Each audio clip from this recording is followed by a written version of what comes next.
Subscribe करें और bell दबाएं ताकि कोई खबर रह न जाए।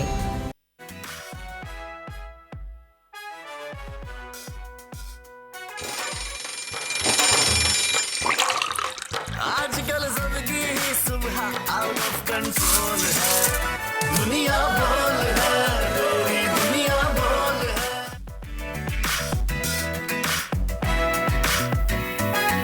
बिस्मिल्लाहिर्रहमानिर्रहीम, अस्सलाम वालेकुम। मैं हूं आपकी होस्ट वर्दा शुएब और आप देख रहे हैं दुनिया बोल है। अक्सर हमारी लाइफ में ऐसा होता है कि हम किसी चीज़ की चाह करते हैं, कोई विश करते हैं कि काश ऐसा हो जाए, या फिर हम बहुत शिद्दत से उसके पीछे लग जाते हैं कि हम ये करके रहेंगे या ऐसा करके दिखाएंगे। तो कहते हैं जहाँ सच्ची लगन हो और सच्ची चाह हो वो चीज़ आपको मिल जाती है अल्लाह के हुक्म से, अगर अल्लाह का हुक्म हो। तो ऐसे ही एक कहानी आजकल सोशल मीडिया पे बहुत वायरल कर रही है जो मैं शेयर करना चाह रही हूँ आपके साथ कि खान साहब के एक नन्हे फ़ैन की ख्वाहिश थी कि वो उनके पास एक जलसे में रात को 2 बजे पहुँचे सिर्फ उनसे मिलने के लिए। वो बता रहे थे कि उन्होंने कुछ खाया पिया नहीं है, रात में वो सोए नहीं हैं और सुबह भी उन्होंने कुछ नहीं खाया है, लेकिन वो खान साहब से नहीं मिल पाए। आखिर में हुआ ये कि वो ज़ारों कतार रोने लगे और उनके रोने की वीडियो वायरल हो गई।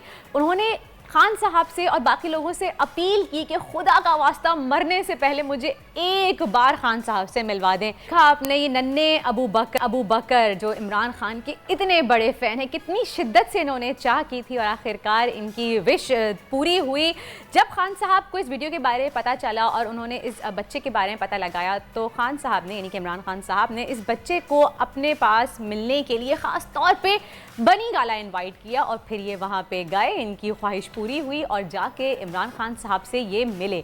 ये वीडियो भी आपको दिखाते हैं, आप देख सकते हैं स्क्रीन पे कितना वहाँ जाके भी खुशी के मारे ये रो रहे हैं, इतने खुश हैं। नन्हे से अबू बकर खान साहब को सिर्फ देखे जा रहे हैं टिकटिकी बांध के। और वैसे ये हम भी सोच सकते हैं कि अगर कभी किसी की हमारी ख्वाहिश हो किसी से मिलने की और यकदम वो हमारे सामने आ जाएं तो हम तो हवास बाख्ता हो जाते हैं, हमारा मुंह खुला का खुला रह जाता है और हम सिर्फ टिकटिकी बांध के देखते रहते हैं। और साथ साथ आप सोने पे सुहागा ये देखें, खान साहब ने उनकी शर्ट पे अपना ऑटोग्राफ भी दिया और वो कितने खुश हैं इस बात से। खान साहब मुस्तकिल पूछ रहे हैं कि इस पर रोने की क्या बात है, आप रो क्यों रहे हो? खान साहब आप नहीं जानते कि आपके कितने चाहने वाले हैं, कितनी दुआएं आपके साथ हैं, कितने लोग, कितनी माएँ, कितनी बहनें, कितनी बेटियाँ आपको प्यार करती हैं, चाहती हैं आपको।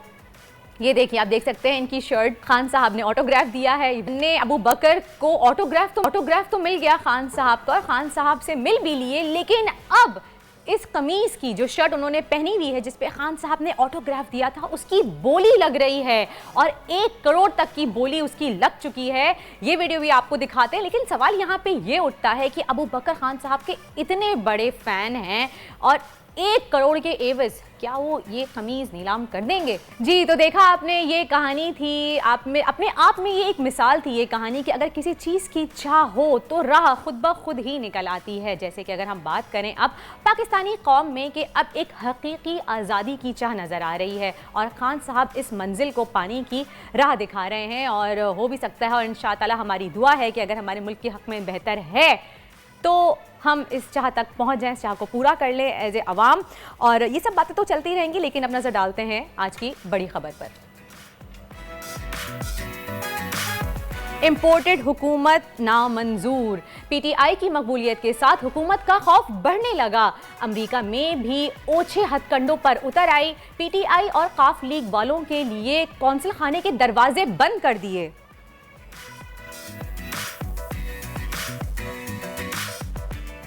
आलमी माशी हालात के क्रिप्टो करेंसी पर असरात, मार्केट क्रैश कर गई, लोगों के अरबों डॉलर डूब गए। क्या रिकवरी मुमकिन है?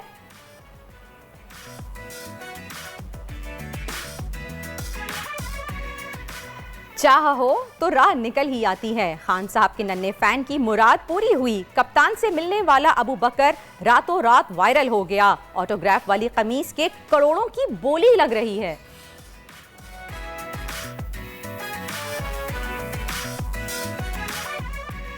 और कमजोर कंटेंट या सिनेमा मालिकान को नुकसान का डर, ईद पर रिलीज पाकिस्तानी फिल्में पर्दे पर 1 हफ्ते भी ना टिक सकीं। वजह क्या है, प्रोग्राम में जानने की कोशिश करेंगे।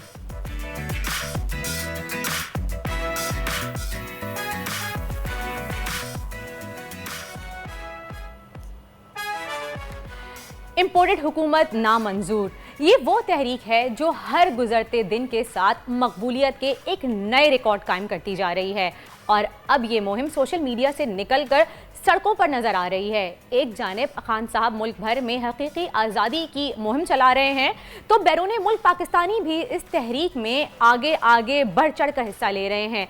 लंदन में गुज़िश्ता रोज़ हमने वज़ीर आज़म शहबाज शरीफ के दौरे के दौरान मुजाहिरे देखे और काफ़ी और चीज़ें भी देखने में नज़र आईं कि जो इम्पोर्टेड हुकूमत नामंजूर के नारे लगा रहे हैं। और अब इन मुजाहिरों से हुकूमत इतनी खौफज़दा हो चुकी है कि अमेरिका में कौंसलेट खाने के दरवाजे ही बंद कर दिए गए हैं। तो अब ये देखें, इस बारे में हम बात करेंगे। हमारे साथ मौजूद हैं कि ये हो क्या रहा है, हुकूमत इतनी खौफज़दा क्यों है, इस तरह की हरकतें क्यों कर रही है कि पाकिस्तानियों के लिए ही पाकिस्तानी कौंसलेट के दरवाजे बंद कर दिए गए। हमारे इस बारे में बात करने के लिए समी इब्राहिम सीनियर तज्ज़ियाकार है हमारे साथ। जी समी साहब, ये बताइएगा कि ये हो क्या रहा है, पाकिस्तानियों के लिए ही पाकिस्तानी कौंसलेट के दरवाजे बंद कर दिए गए हैं अमेरिका में, ये कहाँ का इंसाफ है? अफसोसनाक है, ये बहुत अफसोसनाक है। एक पेंटिंग एग्जीबिशन थी, आमिर रियाज साहब बड़े नोन पाकिस्तान के आर्टिस्ट हैं और उन्होंने जब वो अब इनवाइटीज की लिस्ट दी तो बिल्कुल एंड टाइम पर आके कौंसलेट ने उनको कैंसिल कर दिया, अपने लोग बुला लिए और कैंसिल जब किया तो ये बताया कि ये बंदा तो पीटीआई से है, ये बंदा मुस्लिम लीग का है, इस बंदे में ये नवाज शरीफ साहब का मुखालिफ है। तो उन्होंने और लोग आए कौंसलेट के गेट पर, आप तकरीबन 30-35 लोग, बड़े जिम्मेदार, बड़े वेल प्लेस पाकिस्तानी जो पाकिस्तान के लिए बड़ी खिदमत है जिनकी, उनको वापस कर दिया गया और ये कहा गया कि जनाब बिल्कुल उनको आने नहीं दिया जाएगा। अच्छा, इसमें एक जो अहम बात थी कि ये पेंटिंग एग्जीबिशन पाकिस्तान का सॉफ्ट इमेज जो है उसके लिए ये बहुत ही एक बेहतर ये एक्ट था। और वैसे जो यहाँ पर कौंसलेट जनरल है मिस आयशा, बड़ी रीजनेबल खातून है, ख्वाजा आसिफ साहब की बताया जाता है वो करीबी अजीजा है, लेकिन ये जो एक्ट है कि जब मैंने थोड़ा सा तहकीक की तो पता चला कि बहुत खौफ व हरास है यहाँ पे कि लोग जो हैं आके इमरान खान साहब का कोई नारा ना बुलंद कर दें, यहाँ पर जो पीटीआई के लोग जो हैं वो कहीं आकर कोई सवाल ऐसे ना कर दें। तो बिल्कुल पाकिस्तानियों का दाखिला जो है वो बंद है और ये बात सिर्फ न्यूयॉर्क तक नहीं है, मुझे मेरी यूरोप में कुछ लोगों से बात हुई, वहाँ पर भी इस तरह की कुछ कंप्लेंट्स आ रही हैं कि लोगों को नहीं, पाकिस्तानियों को अपने सफारत खानों में नहीं दाखिल होने दिए जा रहे।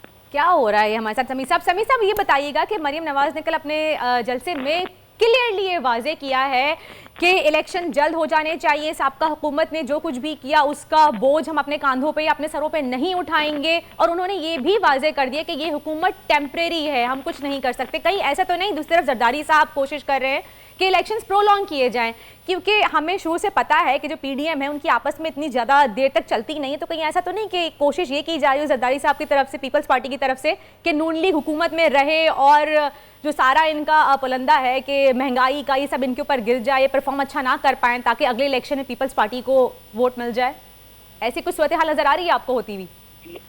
जी, आपकी जो बात है ना यहाँ तक तो दुरुस्त है कि नून लीग और जरदारी साहब का एजेंडा मुख्तलिफ है। शहबाज शरीफ साहब जो है वो नवाज शरीफ के वजीर आजम नहीं है, वो आसिफ अली जरदारी के वजीर आजम, और ये चाहते हैं जरदारी साहब कि शहबाज शरीफ जो है वो उसका इक़्तिदार में थोड़ी ग्रिप मजबूत हो, पार्टी पे मजबूत हो, क्योंकि वो समझते हैं कि शहबाज शरीफ को हैंडल करना आसान है और फिर नवाज शरीफ की जो कमजोरी है बुनियादी तौर पर वो पीपल्स पार्टी ये समझती है कि उनके लिए कुछ एवेन्यूज निकल आएंगे और वो ये चाहते हैं कि ये अपने केसेस उनके खत्म हो जाएं, इलेक्शन की रिफॉर्म्स हो जाएं, नैब वाले जो है वो केसेस खत्म हो जाएं, नैब का महकमा जो है उसको वो टेम कर लें अपनी मर्जी से, और जब सारी चीजें इस तरह की हो जाएं कि जिसमें वो इलेक्शन मैनेज कर सके तो फिर इंतखाबात में जाया जाए, क्योंकि उन्हें ये पता है कि ये जो इमरान खान का सैलाब है, जो इमरान खान की हमायत है, ये इलेक्शन नहीं जीत सकेंगे, इलेक्शन को ज्यादा देर तक मुलतवी भी नहीं कर सकते। और ये जो मरियम नवाज की जो बात है, देखिए मरियम नवाज बड़ी परेशान है। वो जो हमजा शहबाज है वो पंजाब के वज़ीर आला है और आपको पता होगा, इल्म होगा कि जब फतेह जंग का जलसा था तो 2 घंटे तक मरियम नवाज साहब अपनी गाड़ी में बैठी रही, क्योंकि वो इस बात पर खफा थी कि अब हमारी हुकूमत है फिर भी वर्कर्स क्यों नहीं लाए। और कुछ लोगों ने जब वहाँ पर नुमाइंदों ने जो लोग कम थे उनसे बात की कि आप जल्दी क्यों जा रहे हैं, तो उनमें से 2-3 लोगों ने कहा, ये सोशल मीडिया पर मौजूद है कि पैसे पूरे हो गए, बस इतने पैसे मिले थे। उनकी बौखलाहट परेशानी दिखती है उनके जलसों में। जी बिल्कुल, एक बड़ा खौफ है उनका। और उनको, और आप देखिए जलसों में कितने लोग हैं उनके, जलसियां भी आप उन्हें नहीं कह सकते। और इमरान खान जिधर जाते हैं आप देखें पूरे का पूरा शहर उबल आता है, लोग बाहर आ जाते हैं और एक नई तारीख रकम हो रही है। और आज जो पैगाम उन्होंने दिया है कल यानी अटक में कि मैं अगर गिरफ्तार भी हो जाऊं तो कोई मसला नहीं है, लेकिन आप वादा करें कि आप जाएंगे और जो लोग नहीं जा सकेंगे वो अपने शहरों में बैठेंगे, इस्लामाबाद आएंगे। तो अब यहाँ पर मैं आपको एक खबर दे रहा हूँ कि इधर वाशिंगटन में जहाँ पर मैं हूँ एक अमेरिकन कंसेंसस डेवलप हो गया यहाँ पर कि इमरान खान का जो मुतालबा है इलेक्शन जल्दी कराने का, उसको आप नजरअंदाज नहीं कर सकते। इलेक्शन को मैनेज करने की बात करें, कोई इलेक्टोरल अलायंस बनाए, कोई सीट एडजस्टमेंट करे, तमाम जो दूसरी पार्टियों को एक प्लेटफॉर्म पे लेके आए और फिर बड़े बड़े जलसे करवाएं और उसके बाद जो इलेक्शन में घपला होता है, जो डब्बे चेंज होते हैं वो करें। तो यहाँ पर तो ये बातें हो रही है। तो लोगों ने जो कुछ दिखाना था, इस वक्त जो लिखा हुआ है यहाँ पर पूरी दुनिया को समझ आ रहा है। अमेरिका में ये बात हो रही है, समझ में आ गई है उनकी कि इमरान खान को आप इलेक्शन के जरिए मैनेज करके, कोई धांधली करके, कोई घपला करके कोई आप इलेक्शन हराएं, वगरना उसके सैलाब को रोकना नामुमकिन है। सही, ठीक है। थैंक यू सो मच समी साहब, बहुत बहुत शुक्रिया, आपने हमें आगाह। वाकई जिस तरह से हुकूमत की खौफज़दा है, हुकूमत परेशान है, ये सब हमें दिखने में आ रहा है। उनकी जो एक्शंस हैं उनसे हमें दिखाई दे रहा है कि कितने परेशान है, क्योंकि इसका असर मईशत पे बहुत ज़्यादा पड़ा है। महंगाई हर जगह बढ़ रही है और जहाँ पे हम मईशत की बात करते हैं तो आलमी माशी हालात के क्रिप्टो पर भी काफ़ी बहुत संगीन असरा दिखाई दे रहे हैं कि क्रिप्टो की मार्केट क्रैश कर गई है। और इस वक्त में क्रैश की है जब हमारी मईशत के ये हालात हैं। पाकिस्तान समेत दुनिया भर में लोगों के अरबों रुपए डूब चुके हैं क्रिप्टो में। यहाँ तक कि माशी नुकसान के 22 लोगों की खुदकुशी की इतलात भी सामने आ रही हैं और वो बिल्कुल सर पकड़ के बैठ गए हैं कि क्या होगा क्या नहीं। लेकिन यहाँ अहम बात ये है कि पाकिस्तान में सबसे बड़ा क्रिप्टो का स्कूल चलाने वाले वकार ज़का कई माह पहले ही ये पेशगोई कर दी थी उन्होंने कि अपने सारे मामले, और उन्हें बता भी दिया था, उनकी फेसबुक पे वीडियो भी है कि इस मामले पर उन्होंने पहले ही कह दिया था कि गवर्नमेंट को कि कैश आउट कर लें, पैसे अपने क्रिप्टो से बाहर निकाल लें। जहां डॉलर की उड़ान ऊपर जा रही है वहां पे ना दिखने वाली करेंसी भी घाटे का सौदा साबित हुई है, इसको भी डुबा दिया गया है। इसी बारे में हम बात करेंगे। लेकिन जब क्रिप्टो की बात आती है तो सबसे पहले नाम आता है हमारे जहन में वकार ज़का का। वकार ज़का जो दुनिया का सबसे बड़ा क्रिप्टो का एक ऑनलाइन सेशन या स्कूल हम कह सकते हैं वो चला रहे हैं और चेयरमैन हैं टेक्नोलॉजी मूवमेंट पाकिस्तान के। आजकल सैन फ्रांसिस्को में क्रिप्टो की कंसल्टेंसी कर रहे हैं इंटरनेशनल कंपनी के साथ, और ये बहुत ज़्यादा आजकल हमारी यूथ को या हमारी आवाम को गाइड करते हैं क्रिप्टो के हवाले से, और बहुत से लोग इनको फॉलो भी करते हैं। तो वकार ज़का ने, से हमें पता है कि पहले ही कह दिया था कि 13 नवंबर 2021 को अपने सारिफीन से एक इत्तला दे दी थी कि अपना जितना भी सरमाया आपने लगाया हुआ है उसको वापस निकाल लें। तो वकार ज़का हमारे साथ मौजूद हैं, सवाल करते हैं। जी वकार, बताइएगा कि ये कैलकुलेशन कैसे होती है और आपने इतने महीने पहले ही कैसे ये बात कह दी थी? बहुत बहुत शुक्रिया जी। सबसे पहले तो मैं जितने लोग नुकसान में हैं मैं उनको ये क्लियर करना चाहता हूं कि आपने बिल्कुल टेंशन इसलिए नहीं लेनी कि सिर्फ आपका नुकसान नहीं है, दुनिया भर में सबका नुकसान है। और सिर्फ इसमें नहीं, टेक्नोलॉजी के स्टॉक्स, अमेजॉन को उठाएं डूब गया, एप्पल को उठाएं गिरा हुआ है, तो इस वक्त स्पॉटिफाई का स्टॉक उठाएं गिरा हुआ है। तो सिर्फ ये क्रिप्टो नहीं है, इसके लिए आपको ये सोचना पड़ेगा कि रशिया जो दुनिया का सबसे बड़ा गंदम का एक्सपोर्टर है, जो सबसे बड़ा जी फर्टिलाइजर का एक्सपोर्टर है, और यूक्रेन और इनकी लड़ाई की वजह से सप्लाई चेन के जो मसले हैं, इस वक्त सोयाबीन बिटकॉइन बना हुआ है, इस वक्त जो कॉर्न है वो जो है इतना ऊपर गया हुआ है। जब फूड की इतनी बड़ी शॉर्टेज हो, जियोपॉलिटिकल सिचुएशन इतनी बुरी चल रही हो, तो महंगाई बढ़ती है। तो ये कोई ऐसी अनहोनी चीज नहीं है कि बिटकॉइन गिर गया या क्रिप्टो गिर गई है।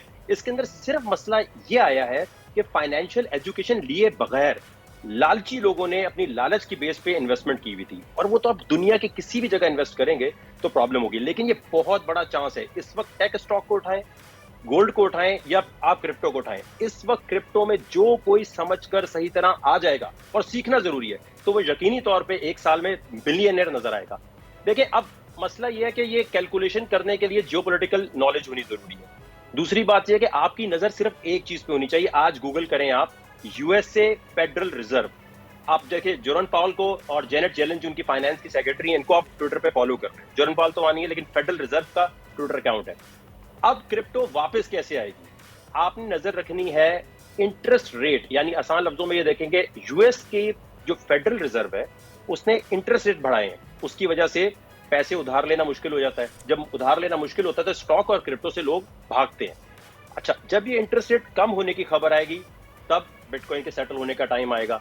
जब यूएस गवर्नमेंट बॉन्ड जो है उनके ऊपर जो प्रॉफिट देते हैं वो कम होना नजर आएगा तो थोड़ा सा रुझान सही आएगा। लेकिन वकार ये बातें सारी सही है कि अगर हम यूएस डॉलर को देखें और उसका प्रॉफिट देखें, लेकिन ये कैलकुलेशन होती कैसे है बेसिकली? लाइक ये भी एक बहुत बड़ा सवाल है कि कैसे कैलकुलेशन कर लेते हैं आपके मार्केट ऊपर जाएगी। जैसे अभी आपने कहा कि अगर अभी हम इसमें इन्वेस्ट करेंगे तो 1 साल बाद आप बिलियनर हो सकते हैं। ये बहुत बड़ी बात है। देखिए मैंने ये कहा है कि इन्वेस्टमेंट नहीं, आपने इन्वेस्टमेंट करनी है अपने सीखने पे, एजुकेशन लिए बगैर। ये है समझने का टाइम। और देखिए ये कैलकुलेशन करना कोई इतनी रॉकेट साइंस नहीं है, आप भी ये सीख सकते हैं, लेकिन लोग सीखना नहीं चाहते। टेक्निकल एनालिसिस देखना, थोड़ा सा आपको फाइनेंशियल एस्ट्रोलॉजी का पता होना चाहिए, और सबसे बढ़ के मैक्रो इकोनॉमिक्स। अगर मैक्रो इकोनॉमिक्स यानी आपको बिगर पिक्चर नहीं समझ आ रही दुनिया की कि तो आप इन्वेस्टमेंट क्यों कर रहे हैं। अगर देखें आप इन्वेस्टमेंट करने से पहले ये सोचते हैं कि अब मैंने कोविड की स्टोरी आपको बताता हूँ। 2020 में मैंने बहुत लातादाद वीडियोस डाली कि बिटकॉइन $5000 का इन्वेस्ट करें। मैं कह रहा हूं इन्वेस्ट करें। जब ये $62,000 पे पहुंचा तो मैंने कहा अगर आपने और हुकूमत ने मेरे बोलने पे किया इन्वेस्ट तो अब आप कैश आउट करें। देखें इन्वेस्टमेंट का तरीका ये है कि आपने जो अपने बैंक से पैसे निकालकर या अम्मी का जेवर बेच के या अपने घर में किसी को आपने गिरवी लेके पैसे लगाए, पहले वो पैसा निकाल लें। लोग लालच क्या करते हैं कि जो आपने इनिशियल या प्रिंसिपल अमाउंट लगाई है वो ऊपर चली भी गई है, प्रॉफिट भी हो रहा है, फिर भी वो पैसे नहीं निकालते। भाई आपको प्रॉफिट के ऊपर रिस्क लेना है। इनिशियल इन्वेस्टमेंट तो निकालने की प्लानिंग आपको हमेशा पहले से करनी है। और देखें इस वक्त क्रिप्टो मार्केट जो है वो सबसे ज्यादा हिट इसलिए भी खा रही है कि अगर सबसे ज्यादा प्रॉफिट इसने दिया है, सबसे ज्यादा अगर ये $5000 से 2020 से $65,000 पे गया, तो जाहिर बात है जो लोगों ने $5000 पे खरीदा हुआ है वो आप बेच रहे हैं। और इसमें ये बात याद रखिए, इस वक्त आप अभी गोल्ड को बहुत ज्यादा सेफ हेवन समझा जाता है। गोल्ड इस वक्त बहुत अच्छा जा भी रहा है। गोल्ड ने 2000 या $2400 तक चले भी जाना है 6-7 महीने में। लेकिन इन लॉन्ग रन जो लोग भी क्रिप्टो को आज समझना शुरू कर देंगे, मैं आपसे रिक्वेस्ट करता हूं कि अगर आपके पैसे फंस गए हैं, अगर आप इसमें प्रॉब्लम में आ गए हैं, तो खुदा के वास्ते आपने ये नहीं करना कि आप बहुत ज्यादा लॉस में बेच दें। जो आपको लॉस हो गया, अव्वल तो पैसा वो लगाना होता है ना क्रिप्टो और स्टॉक में। यानी कि आपका कहने का मतलब है वकार, सॉरी टू इंटरप्ट, लेकिन आपके कहने का मतलब है कि जिन लोगों ने अभी पैसा लगाया हुआ है क्रिप्टो पे और मार्केट क्रैश कर गई तो वो पैसे अभी ना निकालें, वो खामोशी से थोड़ा सा वेट करें इस चीज का। आपकी नजर में कितने अरसे में मार्केट बहाल हो जाएगी या अपना लॉस कवर कर सकते हैं लोग? देखें ये जिस टाइम पे मेरी आपसे अभी बात हो रही है 13 मई को, तो अभी मैंने सही तरह कैलकुलेशन बनाई नहीं है, वो मैं डाल दूंगा सोशल मीडिया पे। लेकिन बेसिक 3 खबरें मैं फिर कह रहा हूं, फेडरल रिजर्व का इंटरेस्ट रेट कम करना, यूएस बॉन्ड्स का प्रॉफिट कम करना, और बिटकॉइन का स्पॉट ईटीएफ। ये लिख लीजिए जिनको नहीं भी पता ईटीएफ क्या होता है, अमेरिका में बिटकॉइन का स्पॉट ईटीएफ का लॉन्च होना, ये एक अच्छी खबर होगी। इसकी वजह से लोगों की इन्वेस्टमेंट आना शुरू होगी। लेकिन जब तक रशिया यूक्रेन की वॉर ही खत्म नहीं होगी, जब तक इंटरेस्ट रेट ही कम नहीं होंगे, तो दुनिया की कोई भी मार्केट जो है वो तरक्की नहीं कर सकती। देखे ना अमेज़न का स्टॉक जो है .com बबल के दिनों में कितना गिरा हुआ था, आज वो 3000 से वापस आया। ये वो टाइम है कि आपको फौरन सीखनी है क्रिप्टो। पहली बात तो ये कि आप अपना टीचर को मुकर्रर करें, मुझसे नहीं सीखें, किसी से भी सीखें, लेकिन एक टीचर रखें। जैसे देखें जी, जो अल्ताफ हुसैन को फॉलो करता है वो आज भी अल्ताफ हुसैन को फॉलो करता है, जो इमरान खान को फॉलो करता है वो आज भी उसे फॉलो करता है। पहले आप ये सोच लें कि फॉलो किसे करना है। वो आप गलत लोगों को फॉलो करते हैं, गलत लोगों के पास चले जाते हैं। कामयाबी की स्टोरी उसकी सुने जो कामयाब खुद आपको नजर भी आता हो। आप उन लोगों को फॉलो कर रहे हैं जिन्होंने क्रिप्टो में खुद तो पैसा बनाया नहीं है, आपको वो टीचर बन के सिखा रहे होते हैं। तो पहले उन लोगों को फॉलो करना शुरू करें, चाहे इंडियन को करें, किसी जूइश को करें, चाहे मुझे करें, लेकिन टीचर पहले अपना फिक्स कर लें। ये मुश्किल चीज है, इसमें पैसा बहुत बनता है, लेकिन इतनी बुरी तरह पैसा डूबता है कि इस वक्त इमोशंस पे किसी को काबू नहीं होगा। बिल्कुल, बहुत से लोगों का दिवालिया भी निकलते हुए देखा है हमने इसमें। तो वकार, ऐसे पाकिस्तान में क्रिप्टो लीगल नहीं है, तो क्या आपकी कोई कोशिश है हुकूमत से कि आप इसको लीगल करवाने की कोशिश करें, या कोई मामला अदालत तक पहुंचा था लेकिन उस पर कुछ मजीद पेशरफ्त नहीं हुई? क्या हुआ है इसके बारे में कुछ बताएंगे आप? भाई पीटीआई की हुकूमत को तो हराम लगता था, इमरान खान साहब को ये हराम लगता था। अब उनसे इतनी मेहनत कर ली जितनी मेहनत मैं अब सैन फ्रांसिस्को में कर रहा हूँ, इतनी मेहनत अगर मैंने यहाँ की होती तो पता नहीं आज मैं क्या बन चुका होता। मेरा आधा टाइम तो इनको समझाने में लग गया है। मसला पाकिस्तान का सबसे बड़ा ये देखें, $191 पे चला गया आज, स्टॉक मार्केट गिरी हुई है, तबाह हुई हुई है। इनको तकलीफ होती है कि मिडिल क्लास तरक्की ना कर जाए। मिडिल क्लास अगर अमीर हो जाएगा तो उसी होटल में बैठ के हमारा खाना खा रहा होगा, उसी क्लब में आ रहा होगा। तो इनको तकलीफ होती है कि जी ड्राइवर का बच्चा तरक्की क्यों करे। ये तकलीफ पाकिस्तान में हर एलीट क्लास को है। और बिटकॉइन और क्रिप्टो वाहिद चीज है, मेटावर्स वो वाहिद चीज है, एनएफटी वो वाहिद चीज है जिससे हमारे जो मिडिल क्लास लोग हैं उनके पास मौका है आगे आने का। ये हुकूमत ने, देखें केस चल रहा है, मैं पहले तो जुडिशियल का बहुत शुक्रिया अदा करूंगा। अगर जुडिशियल हमारे जो जजेस हैं सिंध हाई कोर्ट के, वो ऑर्डर नहीं करते 2020 में कि भाई इसको आप चलने दें, जब तक इसकी फाइनल पार्लियामेंट फैसला नहीं करती तब तक नहीं हो सकता। अब मिफ्ता इस्माइल साहब अगर ये कहते हैं कि उन्हें वेब 3.0 का नहीं पता, तो बस फिर क्या कर सकते हैं भाई, अब हम क्या कह सकते हैं इस बारे में फिर। सही है वकार ज़का, बहुत बहुत शुक्रिया आपका। आपकी एनालिसिस हमेशा जो है ज़्यादातर मैं कहूँगी कि बहुत ज़्यादा सही साबित होती हैं। मज़ीद क्रिप्टो पे हम बात करेंगे, हमारे साथ मौजूद होंगे फेमस एस्ट्रोलॉजिस्ट न्यूमरोलॉजिस्ट भी हैं अजीम जाफरी। उनसे पूछेंगे कि क्रिप्टो की मार्केट के क्या हालात है, कौन सा कॉइन लेना चाहिए, नहीं लेना चाहिए, अभी क्या करना चाहिए, क्या मर्जी सितारे क्या कहते हैं क्रिप्टो के हवाले से, इस पर ही बात करेंगे। लेकिन इससे पहले लेते हैं एक छोटा सा ब्रेक, कहीं जाइएगा नहीं, देखते रहिए दुनिया बोल है। आजकल जिंदगी ही सुबह आउट ऑफ कंट्रोल है, दुनिया बोल है, मेरी दुनिया बोल है। जी welcome back after the break. आप देख रहे हैं दुनिया बोल है, और ब्रेक पे जाने से पहले हम बात कर रहे थे क्रिप्टो करेंसी पे, बिटकॉइन, इथीलियम, सैंड, पता नहीं कितने सारे कॉइन्स थे जिन पे हमने अरबों पे कहूँगी अरबों डॉलर्स पैसे लगाए और आखिर में सब डूब गए। लोग सर पकड़ के बैठ गए, क्या होने वाला है क्या नहीं। वकार ज़का ने काफ़ी चीज़ें बारे में बताया भी, उन्होंने एनालिसिस ही बताया अपने कि किस तरह से करना चाहिए, किन चीज़ों को मद्देनज़र रखना चाहिए। लेकिन सितारों के हवाले से सितारों की चाल क्या कहती है, हमें आगे क्या करना चाहिए, जिन लोगों ने इस पर इन्वेस्ट कर दिया है वो अभी क्या करें, कि बहुत से लोग घबराए हुए भी हैं, कुछ लोग अपना बहुत ज़्यादा नुकसान कर रहे हैं और अपनी सारा जो पैसा उन्होंने लगाया था वो सब वैसे ही लॉस पे बाहर निकाल रहे हैं।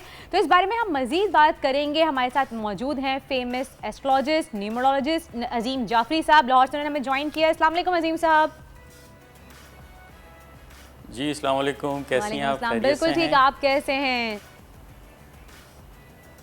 बस अल्हम्दुलिल्लाह, आपकी दुआएं हैं। अच्छा अजीम भाई, सबसे पहले तो मैं आपसे ये कहूँगी कि थैंक यू, आपने हमें टाइम दिया, अल्हम्दुलिल्लाह का शुक्र। सबसे पहले तो मैं शुक्रिया अदा कहना चाहूँगी कि आपने हमें टाइम दिया, क्योंकि अजीम भाई आप हैं जो हमें बता सकते हैं क्रिप्टो के बारे में। आपने मुझे इन्वाइट किया। अरे नहीं, बहुत बहुत शुक्रिया। अच्छा मैं बताते चलूँ अपने व्यूवर्स को जो देख रहे हैं हमें, कि अजीम जाफरी साहब वाहिद ऐसे एस्ट्रोलॉजिस्ट हैं जो क्रिप्टो के बारे में, बिटकॉइन के बारे में आपको इन्फॉर्मेशन देते हैं, आपको बताते हैं कि कौन सा कब ऊपर जाएगा सितारों के हवाले से और कौन सा नहीं, न्यूमरोलॉजी के हवाले से भी बताते हैं। तो अजीम भाई ये बताइए कि अभी जो मार्केट एकदम क्रैश कर गई है उस बारे में आप क्या कहेंगे, कब तक बेहतर होगी? पहले तो ये कहूंगा मैं वाहिद ऐसा नहीं हूँ, पता नहीं और कितने बताते होंगे, लेकिन सही तो आप बताते हैं ना, अक्सर आपके लिए सही साबित होते हैं।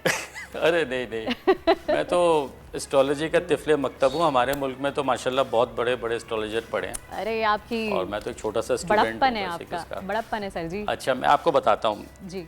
अरे नहीं देखें, 29 अप्रैल को ना एक स्टार थोड़ा सा चेंज हुआ है, जो कि मेरे तजर्बे के हिसाब से कि थोड़ा सा ये इस पे भारी पड़ेगा।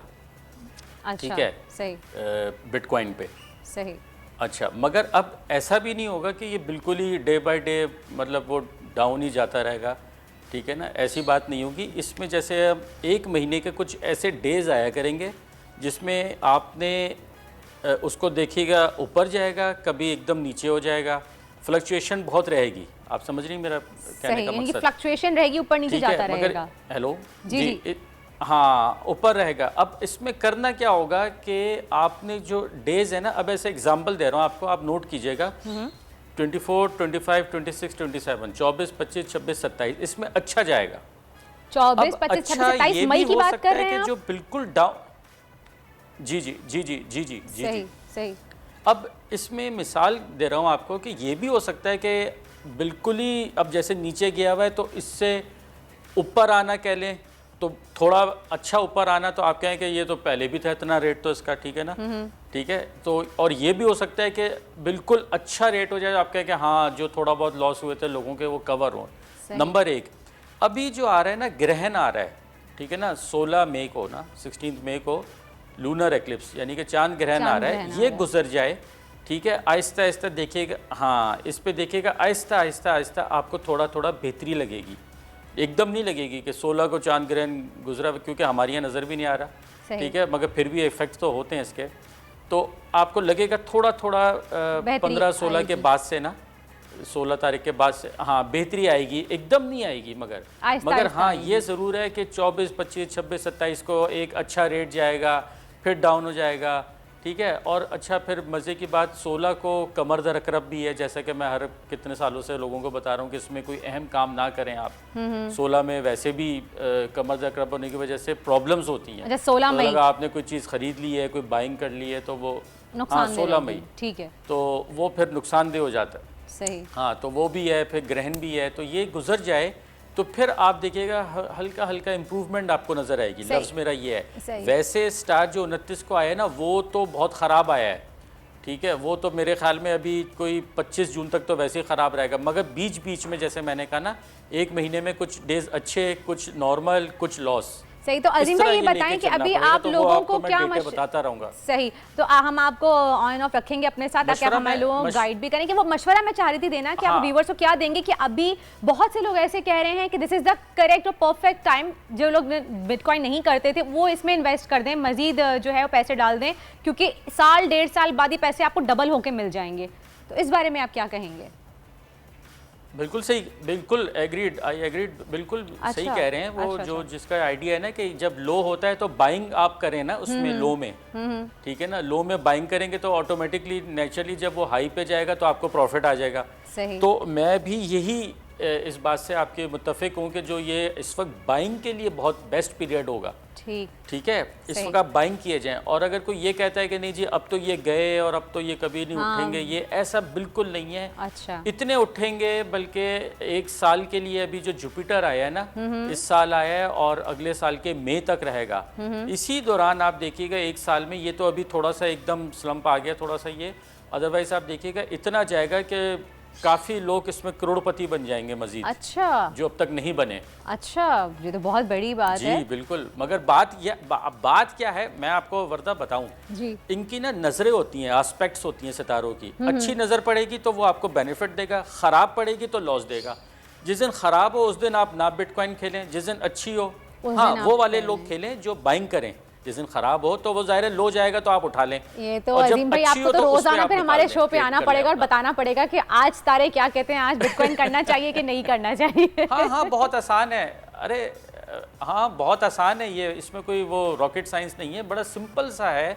अगर आप थोड़ा सा तवज्जो दें इसको एस्ट्रोलॉजिकली तो आप बड़ा इसमें फ़ायदा है इसमें, मतलब नहीं बस आप हमें बताएंगे, हम आपसे पूछेंगे। एक्चुअली क्या होता है, जिनको बेचारों को पता नहीं होता, हाँ जिनको पता नहीं होता वो मिसाल के तौर पे उस दिन कहते हैं आज निकाल दो तो वो अगले दिन चढ़ जाता है। सेकंड्स में भी फर्क पड़ता है ना अजीम भाई, ऐसा होता है कि अभी डिसीजन लिया कि नहीं अभी नहीं, 1 मिनट बाद निकालते हैं, या जब तक सिस्टम ही ओपन कर रहे होते हैं निकालने के लिए उतनी देर में मार्केट एकदम से डाउन हो जाती है, ऐसा भी होता है। जी एस्ट्रोलॉजी में भी, जी बिल्कुल, एस्ट्रोलॉजी में घंटों का भी हिसाब है, मगर वही वाली बात है बहुत मेहनत करनी पड़ती है, तो इसलिए हर कोई अवॉइड करता है कि अब वो 24 घंटे बैठ के उसमें से 2 घंटे डाउन जाएगा, 2 अच्छे 2 ये, इस तरह करना नहीं। तो हर चीज़ का उसमें हल है, ऐसी बात नहीं कि उसमें आप ये कहें कि भाई 24, 25, 26, 27 आपने कहा था इसमें तो डाउन भी गया अब भी गया, तो उसमें भी हम मज़ीद वो कैलकुलेट कर सकते हैं कि कौन से टाइमिंग पे आप अच्छा जाएगा, कौन से में लो जा सकता है। अच्छा अजीम भाई, एक तो बिटकॉइन तो है, मेन है बिटकॉइन, ठीक है, लेकिन इसके अलावा और भी मजीद कॉइन जैसे कि इथेरियम है या फिर लूना है, सैंड है, इस तरह के कॉइन्स भी हैं जो काफ़ी लोग कहते हैं कि अगर आप बिटकॉइन परचेज नहीं कर सकते, बिटकॉइन में आप बाइंग नहीं कर सकते तो आप इथेरियम की तरफ चले जाएं फिलहाल। तो इस बारे में आप क्या कहेंगे, कौन सा कॉइन बेस्ट है? नहीं, वो नहीं, मैं जो कहूँगा ना, मैं इस वक्त की पोजीशन, प्लानिटरी पोजीशन से आपसे बिटकॉइन के साथ ही मैं कहूँगा खड़े रहें आप। अच्छा सिर्फ बिटकॉइन के साथ आप, ठीक है ना, बाकी जो जाएंगे वो ऐसे ही जाएंगे कि सुबह बहुत अच्छे और अगले दिन बिल्कुल ही जीरो। सही, ठीक है ना, डाउन 50% पे आ गए, ऐसे आ गए, इतने माइनस पे चले गए, वो वाले होंगे बाकी। मगर बिटकॉइन में मैं अभी भी कह रहा हूँ आगे बहुत जान नज़र आ रही है मुझे, क्योंकि अभी देखें अभी सैटर्न चेंज हुआ था, ये जब बड़े प्लैनेट्स चेंज होते हैं ना तो ये थोड़ा सा एकदम चेंज लाते हैं सिस्टम में ना। गवर्नमेंट में भी देखा होगा आपने, एकदम अनसर्टनिटी, अभी तो सब सही था, एकदम ये क्या हो गया, ठीक है ना, डॉलर चढ़ गया, ये वो, ये भी आहिस्ता आहिस्ता देखिएगा जैसे ये एक्लिप्स गुजरेगा ना उसके बाद से Aahista Aahista things will settle down. सही, ठीक है ना, आपको लगेगा कि हाँ अब चीज़ें ठीक होना शुरू हो रही हैं। चलें सही, बहुत बहुत शुक्रिया अजीम भाई, थैंक यू सो मच। नहीं बस बहुत शुक्रिया, और हाँ अब हम आपको सोचेंगे कि डेली आपको शो में हम ले लिया करें थोड़ी देर के लिए, ताकि जो लोग बिटकॉइन बाइंग कर रहे हैं उनको आप गाइड कर सकें सही तरीके से। Once again for joining us Azeem भाई, थैंक यू सो मच जी। तो अजीम भाई ने बताया कि अगर जो लोग अभी इस वक्त बाइंग करना चाहते हैं तो वाकई अच्छा टाइम है, और वकार ज़का ने भी कहा था कि अच्छा टाइम है इस वक्त बाइंग करने के लिए, ताकि अगले साल तक जब भी मार्केट उठेगी तो आप काफ़ी अच्छा अर्न कर सकते हैं। मज़ीद शो को आगे बढ़ाते हैं और बात करते हैं हम अपने माशरे की, कि पहले भी हमने इस चीज़ का जिक्र किया है कि माशरे में हमारे यहाँ बर्दाश्त तो पहले ही नहीं था, ख़त्म ही हो गया है, लेकिन अब कुछ वीडियो गेम्स और नई टेक्नोलॉजी का गलत इस्तेमाल भी जो है वो इन चीज़ों पे सोने पे सुहागा साबित हो रहा है, लाइक इनको मज़ीद प्रोवोक कर रहा है। इस पर मज़ीद हम बात करेंगे। अफसोस की बात है एक ये टिकटॉक और पबजी, इसने माशरे का क्या बुरा हाल कर दिया है, किस तरह से लोग जा रहे हैं, कत्लो गारत हो रही है, इंसानियत ख़त्म ही हो गई है बिल्कुल। आप एक जानवर को टिकटॉक बनाने के लिए मार रहे हैं, सिर्फ एक वीडियो के लिए, चंद व्यूज़ और चंद फॉलोअर्स हासिल करने के लिए। इससे ज़्यादा शायद अफसोसनाक बात, और मैं कहूँगी कि इंसानियत से गिरी हुई हरकत कोई और हो नहीं सकती। इसी बारे में मज़ीद बात करेंगे। हमारे साथ मौजूद हैं मारूफ आलिम दीन मुफ्ती फ़ज़ल सुभान साहब। अस्सलाम वालेकुम सुभान साहब, कैसे हैं आप? अल्हम्दुलिल्लाह। साहब क्या कहेंगे हमारे माशरे का जो हाल जा रहा है, जिस तरह से अदम बर्दाश्त, कहूँगी अदम बर्दाश्त या इंसानियत से गिरी हुई हरकतें हो रही हैं टिकटॉक और पबजी के थ्रू, आप क्या कहेंगे इस बारे में? हम किस तरफ जा रहे हैं? नहमदुहु व नसल्ली अला रसूलिहिल करीम। सबसे पहले हमें ये बात समझनी चाहिए कि इस वक्त अकीदे की जंग है, फ़लसफ़े और फ़िक्र की जंग है, तहज़ीब और सकाफ़त और सिविलाइजेशन की जंग है। तो इसमें हम मगरिबी अलगार और जो वेस्टर्न कल्चर हैं, हम गैर महसूस तरीके पर उसकी तरफ जा रहे हैं और एक नेगेटिव परसेप्शन क्रिएट हो रहा है, एक टॉलरेंस लेवल ज़ीरो पर आ रहा है। यानी जितने भी जराइम हो रहे हैं या क्राइम हो रहे हैं और उसका रेशो दिन ब दिन बढ़ता जा रहा है, तो उसके पीछे जो मेन इन्फ्लुएंस है वो ये है कि अदम बर्दाश्त है। अब ये देखिए, ये वीडियोस के ज़रिए से या गेम के ज़रिए से हम अपनी यूथ को और नौजवान नस्ल को कहाँ ले जा रहे हैं? तबाह हो गई है, तबाह और बर्बाद कर रहे हैं। देखिए रसूलुल्लाह सल्लल्लाहु अलैहि वसल्लम ने हदीस मुबारका में फरमाया, मिन हुस्न इस्लामिल मर्इ तर्कुहु मा ला यानी। इस्लाम की खूबी यह है कि लायानी और बेकार चीज़ों को छोड़ दिया जाए। कुरान करीम में 18वें पारे में सूरह मोमिनून में जो मोमिनों की सिफ़ात बतलाई गई, एक अच्छी सिफ़त ये वल्लज़ीना हुम अनिल लग़्ज़ून, वो फजूलियात से और बेकार चीज़ों से एराज़ करते हैं। अब ये जो सिर्फ़ वीडियो गेम है या पबजी गेम है, इसमें लग कर दे के हम अपने वक्त को ज़ाया करते हैं, और फिर जो है वो इसमें लोगों को कत्ल किया जा रहा है, और इसमें जो है वो मूर्तियों को और बुतों को सजदे किए जा रहे हैं, और करीब से देखने की वजह से आपकी नज़र, आपके आसाब, आपकी सलाहियतें वो डैमेज हो रही हैं, और लोग जो हैं अपने वालिदैन को टाइम नहीं दे पा रहे हैं। ये देखिए, जिस अभी दिखाया कि एक तेज़ धार आले से अपने वालिदा को कत्ल कर दिया गया सिर्फ इस वजह से कि उन्होंने पबजी खेलने से मना कर दिया आपको। तो माँ या बाप, हम वो एक ऐसी हस्ती जिनका जिक्र कुरान में कितनी बार आया है, हमारे इस्लाम में हमें यही सिखाया जाता है कि हमें माँ बाप के सामने ऊंची आवाज़ में बात नहीं करनी, और यहाँ पे सिर्फ एक गेम के लिए आपने कत्ल कर दिया। आपने ज़ोर से बात करने की बात की, कुरान करीम कहता है वला तकुल लहुमा उफ़, उफ तक भी नहीं कहना, यानी उफ से कम दर्जे का कोई लफ्ज ही नहीं था। और वो माँ जिसके कदमों तले अल्लाह ने जन्नत को रखा, और वो बाप जिसकी खुशी में अल्लाह ने अपनी खुशी और जिसकी नाराज़गी में अल्लाह ने अपनी नाराज़गी को रखा। तो अब ये देखें, ये गैर महसूस तरीके पर आपके आसाब इतने मुतासिर हो जाते, ये किस्म का नशा है। यानी जिस तरह नशा छोड़ना इंसान के लिए मुश्किल होता है, ये गेम भी एक नशा है। तो फिर इसमें आप नमाज कहाँ पढ़ेंगे, तिलावत कहाँ करेंगे, वालिदैन की खिदमत कहाँ करेंगे, ज़िक्र कहाँ करेंगे, आप मुआशरे में हलाल रोज़गार कहाँ करेंगे?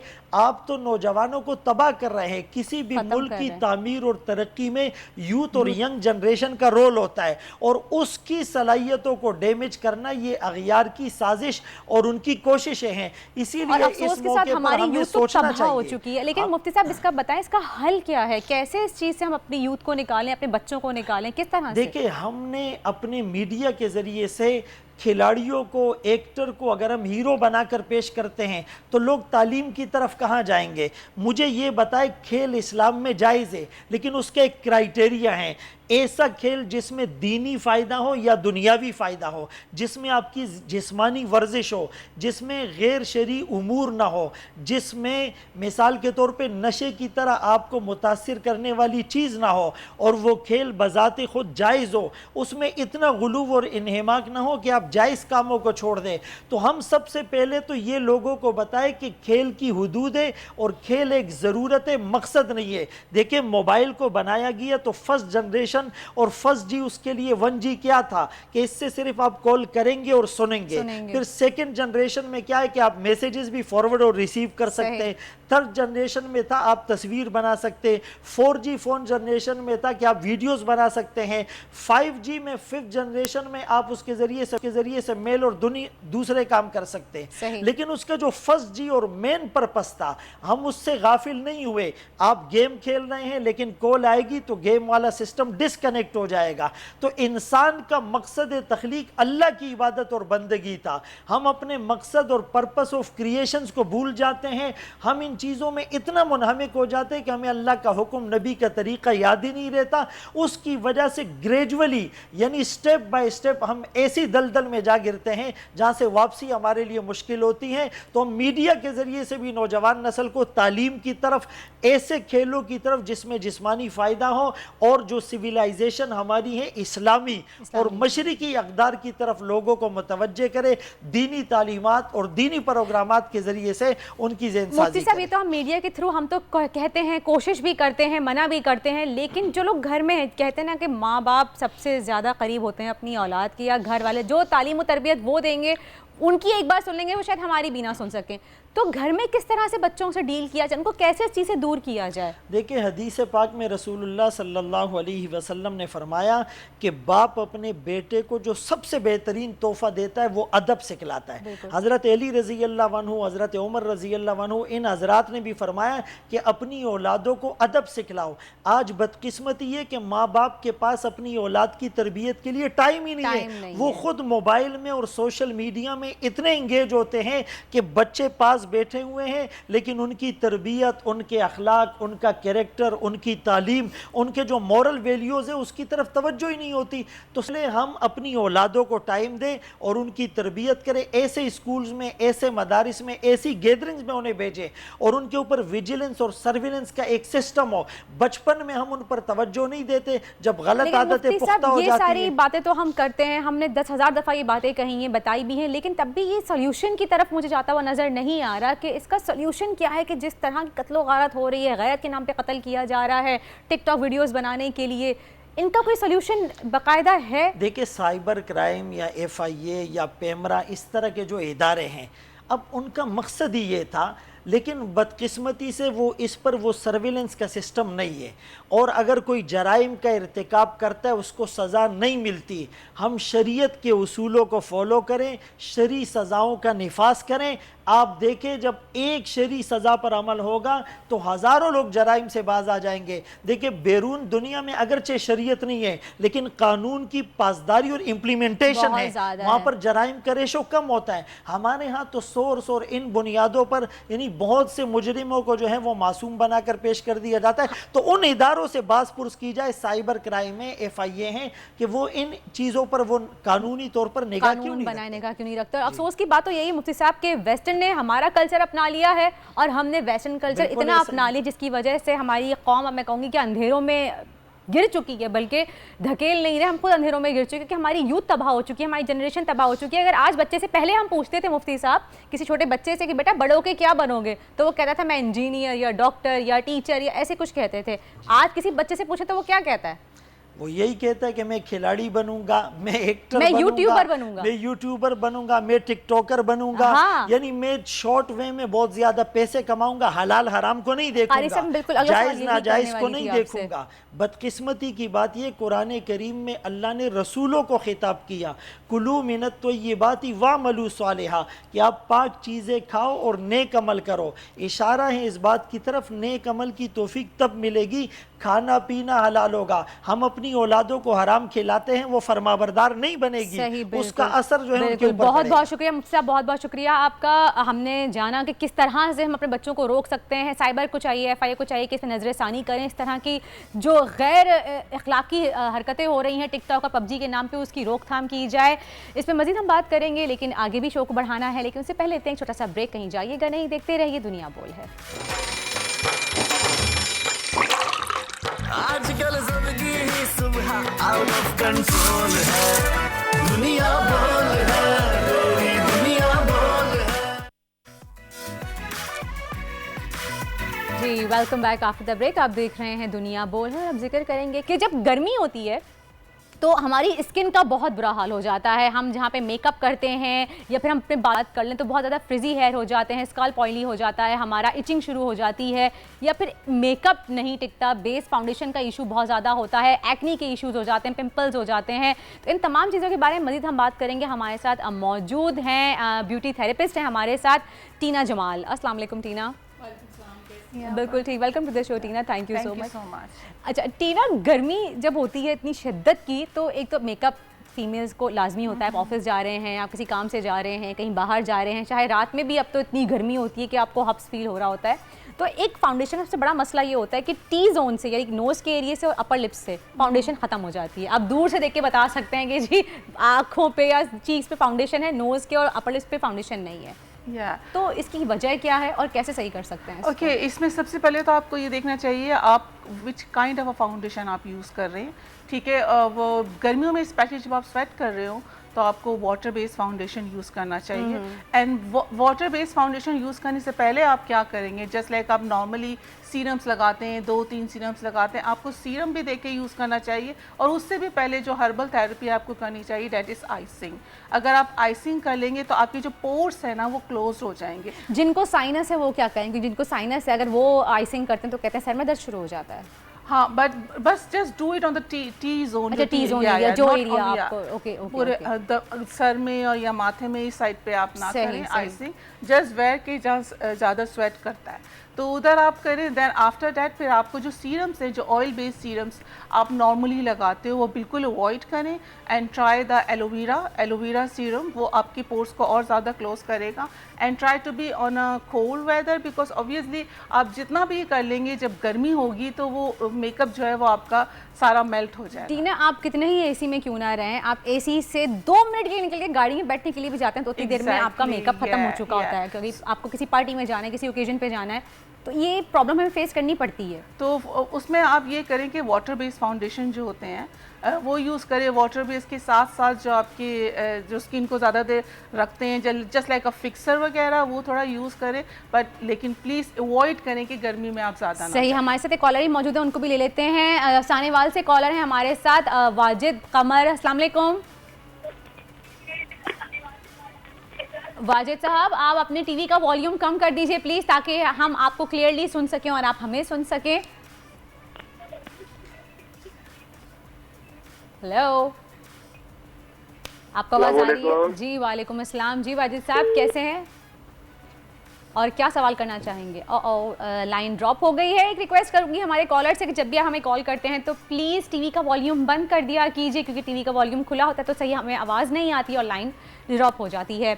जी टीना, तो अच्छा आपने कहा कि वाटर बेस्ड फाउंडेशन यूज़ करनी चाहिए, तमाम स्किन टाइप्स के लिए है, like dry skin, oily skin और नॉर्मल स्किन? ओके, जो जितनी भी ड्राई स्किन और नॉर्मल स्किन होती है वो गर्मियों में ऑयली बिहेव करती है। You know every time every weather में आपकी स्किन डिफरेंट बिहेव करेगी। सही। तो ऑब्वियसली ये एक अंडरस्टैंडिंग है कि जब गर्मी होगी स्वेट होगा तो नेचुरली आपका ऑयल भी निकलता है, दैट्स व्हाई यू स्वेट, तो आपकी स्किन ऑयली हो जाती है। So try to use a non oily base, water base आप यूज़ करें। ये देख के आप लीजिए ध्यान से, क्योंकि उसके पीछे से मेंशन होता है, लेकिन हम क्या करते हैं, हम पढ़ने की जहमत नहीं करते अफसोस के साथ। थोड़ा सा इस चीज़ पे ध्यान दे लेंगे तो प्रॉब्लम भी सॉल्व हो जाएगी। अच्छा टीना, दूसरी बात ये कि एक्नी बहुत ज़्यादा बढ़ जाती है हमारे फेस पे, या फिर अगर जिनके एक्नी प्रॉब्लम जिनको ना भी हो, पिंपल्स हो, तो उनके भी पिंपल्स निकलना शुरू हो जाते हैं, वाइट हेड्स हो जाते हैं, तो इससे कैसे आप बच सकते हैं? नॉर्मली जैसे आप शावर लेते हो, फेस वॉश करते हो, 2-3 टाइम्स करते हो राइट, और जब समर्स होती है, जब स्वेट कर रहे हो तो आपको ज़्यादातर पानी से, नॉर्मल पानी से अपने फेस को वॉश करना है। और जो मिसलेनियस वाटर होता है दैट इज़ ऑल्सो 90% वाटर और वो क्लिनजर भी है राइट। आपको अवॉइड करने हैं milk based cleanser, oil based cleanser, और आपको ज़्यादा करना है। जस्ट लाइक आप नॉर्मली 3 to 4 टाइम्स कर रहे हैं, आप उसको बढ़ा दें 8 टाइम्स करें। अच्छा 8 टाइम्स कर लें। 8 टाइम्स। चलिए जी, मज़ीद से बात करूंगी, लेकिन हमारे साथ एक मौजूद हैं हरीपुर से कॉलर मौजूद हैं, आमना, उनसे बात कर लेते हैं। जी हेलो, अस्सलाम वालेकुम आमना। अस्सलाम वालेकुम। वालेकुम अस्सलाम आमना जी, कैसी हैं और क्या सवाल करना चाहेंगी टीना से? शुक्र अल्लाह का। मैं वो पूछ रही थी, पोर्स खुले फेस पे ना बहुत ज़्यादा। आपके फेस पे क्या है? पोर्स खुले हुए हैं ना। अच्छा, पोर्स, ओपन पोर्स हैं। अच्छा जी हाँ जी। जी, तो आप उसके बारे में पूछना चाह रही हैं? हाँ जी, मैं उसके बारे में पूछना चाह रही हूँ। और पिंपल्स बहुत ज्यादा हो जाते हैं फेस पे। पिंपल्स बहुत ज़्यादा जाते हैं। ठीक है, थैंक यू सो मच आमना, आपकी कॉल करने का बहुत बहुत शुक्रिया। आपको जवाब देते हैं। टीना ये पूछ रही हैं कि ओपन पोर्स बहुत ज़्यादा हैं और इनके पिंपल्स बहुत ज़्यादा हो जाते हैं। ओके, सम टाइम कुछ लोगों के ओपन पोर्स एवरी वेदर पे रहते हैं, लेकिन इस वेदर पे अब इनके हैं ओपन पोर्स, तो इनको वही आइसिंग करनी चाहिए और aloe vera is the best solution. आप जितनी दफ़ा ये क्लींस करेंगे, और अगर ये सोप बिल्कुल यूज़ ना करें, मैं ये नहीं कहूँगी कि आप कोई 8 दफ़ा या 10 दफ़ा सोप यूज़ करें, वाटर आप करें और मिसलेनियस वाटर, उसके बाद आप उनको पोर्स करें आइसिंग करके। और जो एक्नी की ये बता रही हैं, एक्नी की वजह ये भी हो सकती है कि आपके ऑयल है, क्योंकि आपका जब मेकअप है, आपकी जो स्पॉन्जेस है, जो आपके ब्रशेस है, उस पर बैक्टीरिया जो हॉट वेदर है उस पर ज़्यादा एक्टिव जल्दी एक्टिव हो जाता है। So if you are just, मतलब कि आप वीकली उसको वॉश आउट करते हैं, जितनी भी जो आपकी इंस्ट्रूमेंट्स हैं, जितनी भी जैसे ब्लेंडर, ब्यूटी ब्लेंडर हो गया, ब्रशेस हो गया, तो अगर आप वंस अ वीक कर रहे हैं तो उसको ट्वाइस या थ्राइस अ वीक आप करेंगे समर्स में। अच्छा, समर्स में कि ट्वाइस या थ्राइस वीक, फिर उसको ड्राई होने में तो टाइम लगता है और ब्रशेस खराब हो जाते हैं, तो उसका ही तरीका बता दें, क्योंकि बाज़ दफ़ा ऐसा होता है कि आपने एक दफ़ा ब्रश धोया, अगली बार इस्तेमाल के काबिल नहीं रहता। ब्रशेस के लिए एक स्पेशल एक वो आता है जिससे धुलते हैं, क्योंकि लोगों को पता नहीं है कि ब्रशेस बेसिकली पूरा डिप नहीं करना होता है। अच्छा, राइट, तो आप उसको ऐसे वो करके जो एक I don't know that spots से होते हैं उसको करना होता है, वो एक तरीका था। अगर आप उस तरीके से करेंगे तो अच्छे आपके ब्रशेस है वो कभी भी खराब। अच्छा, घर में आप मुझे बताएं कि इजी वे में, क्योंकि सब लोग तो नहीं अफोर्ड कर सकते ना एक प्रॉपर शैम्पू, बिकॉज वो ब्यूटिशियन तो है ही ना, ब्यूटी एक्सपर्ट्स हैं नहीं कि उनको इतनी एक्सपेंसिव चीज़ें परचेज करनी पड़े। तो घर बैठे अगर मैं या मेरी जैसी और दूसरी बहनें हम अपने ब्रशेस को क्लीन करना चाहें तो कैसे कर सकते हैं? ओके, ब्रशेस हमेशा अपवर्ड्स होना चाहिए, नीचे। आप उसको डिप नहीं करेंगे ओवरनाइट या 30 मिनट्स का। आपको जैसे ब्रश है ना, अपवर्ड या इस आपने यूं करना है। अच्छा, हाथ पे right, and little bit shampoo, don't use any kind of a detergent anything, little bit shampoo, उसको आपको सिर्फ यूं जैसे आप फेस पे लगाते हो ना, इससे आप करते रहोगे, and then with the water make sure कि ब्रश के अंदर पानी नहीं जाए। अगर आप अपवर्ड पोजीशन पे यूज करोगे तो पानी अंदर नहीं जाएगा, तो उसकी जो ग्लू होती है वो खराब हो जाती है। हाँ, यूजुअली वरना होता है कि आधे घंटे के 1 घंटे के लिए छोड़ देते हैं। सही। अच्छा, और शैम्पू यूज करें, आप कोई सा भी नॉर्मल शैम्पू यूज कर सकते हैं, शैम्पू, हेयर शैम्पू। अच्छा, कंडीशनर भी देना जरूरी है उसके बाद ब्रशेस को, ताकि हमारी स्किन पे सॉफ्ट रहे? वो भी बाल होते हैं ना, फिर उसको कंडीशनर देने की जरूरत पड़ती है। Some brushes are with the natural hairs जो होते हैं आपके, दे आर वेरी एक्सपेंसिव, उसमें अगर आप कंडीशनर कर दे, but I don't recommend that. Conditioner नहीं, खाली आप वॉश कर लीजिए। अच्छा, बालों से याद आया कि भाई गर्मी में बालों का भी बड़ा मसला होता है, बनते ही नहीं है, बम फट जाता है, वो फ्रिजी हो जाते हैं, या मतलब ड्राई हो जाते हैं बेसिकली। आप सोचते हो कि बड़े ऑयली होंगे, बट एक्चुअली आपकी जो स्कल्प होती है वो ऑयली होती है, जो नीचे के जो एंड्स हैं वो ड्राई हो जाते हैं। सही, एंड्स ड्राई हो जाते हैं। सो जस्ट आई रिकमेंड, जैसे नॉर्मली जब आप सीरम यूज़ करते हो कि ओवरऑल बालों को करते हो, लेकिन आई थिंक एंड्स में ड्राइनेस हो जाती है, बिकॉज आप वाटर इनटेक कम करते हो, कितना भी पी लोगे, आप स्वेट करते हो तो आपकी बॉडी से वाटर सारा निकल रहा है, सो वाटर की कमी हो जाती है, जिसकी वजह से आपके एंड्स जो होते हैं वो डबल हो जाते हैं। तो just try to use the serum. कौन सा सीरम, लाइक किस टाइप का सीरम, किस चीज़ का हमें ध्यान रखना चाहिए जब हम सीरम लेने जा रहे हैं अपने बालों के, तो उस पे कोई particular there is an element और something? Serum is just like it's normally normal hair serum, या नॉर्मल हेयर, ऑयल बेस्ड होते हैं नॉर्मल हेयर के। अगर वो ज़्यादा ऑयल आपको लग रहा है कि ज़्यादा ऑयली है, just try to use it less with the water, add some water and then you can do. क्योंकि आपकी स्किन भी, सर की स्किन जिसका हम स्कल्प कहते हैं, वो ही बहुत ऑयली हो जाती है, तो अगर आपके रूट्स पे अगर हम नोट करें तो वो बहुत जल्दी ऑयल हो जाता है। इस बारे में बात करूंगी, लेकिन एक कॉलर हमारे साथ मौजूद है, उनसे भी बात कर सकते हैं। साइमा, अस्सलाम वालेकुम। वालेकुम अस्सलाम। जी साइमा, कैसी हैं और कहाँ से बात कर रही हैं और क्या सवाल है आपका? मैं ठीक हूँ, मैं फैसलाबाद से बात कर रही हूँ। मेरी ना छोटी बेटी है, उसकी उम्र तकरीबन 11 साल है, और उसके चेहरे पे ना दाने बन जाते हैं। आप कोई ऐसी क्रीम या कोई ऐसा नुस्खा बताए जिससे ना वो बच्ची के चेहरे जो है ना वो चेहरा साफ हो जाए? अच्छा, 11 साल की है और दाने हो जाते हैं, तो पस वाले दाने होते हैं या नॉर्मल, किस तरह के दाने होते हैं उनकी, थोड़ा सा एक्सप्लेन करेंगी आप? बस दाने से बन जाते हैं उसके चेहरे पे। पस होता है उसमें? नहीं नहीं, वैसे ही दाने बन अच्छा, जाते वैसे ही दाने हो जाते हैं। चलें जी, बहुत बहुत शुक्रिया आपकी कॉल का, आपको जवाब देते हैं। तो टीना 11 साल की बच्ची है, ये इतनी she is just 11 years old, so I am not allowed, और किसी को रिकमेंड नहीं करना चाहिए अंडर 17 और 16 हम कोई क्रीम रिकमेंड नहीं करते। She needs to see the dermatologist, उनको वहाँ जाना चाहिए और कोशिश करें कि उस बच्ची को क्लीन एटमॉस्फेयर में रखें और उसका जो बिल्कुल लाइटली, जैसे मैं प्रोडक्ट का नाम नहीं सकती, जो बिल्कुल लाइट बच्चों के लिए जो उससे आप फेस बेबी प्रोडक्ट्स जो होते हैं बेसिकली उससे करें, और प्लीज कोई क्रीम ना लगाए because she is very young to use any kind. और उनकी स्किन भी बेबी स्किन ही होगी, तो उनके लिए ज़्यादा बेहतर है कि बेबी प्रोडक्ट्स यूज़ कीजिए, और कोई क्रीम कोई एक्स्ट्रा कोई इस तरह की मार्केट से परचेज करके मत लाएं कि उसकी स्किन बहुत छोटी है, बहुत सॉफ्ट है, वो स्किन ख़राब हो जाएगी। अगर बहुत प्रॉब्लम है तो किसी डर्मेटोलॉजिस्ट को दिखा दीजिए आप प्लीज़, या फिर हमारे शो में आएंगे तो इंशाअल्लाह इस बारे में भी हम उनसे बात कर लेंगे।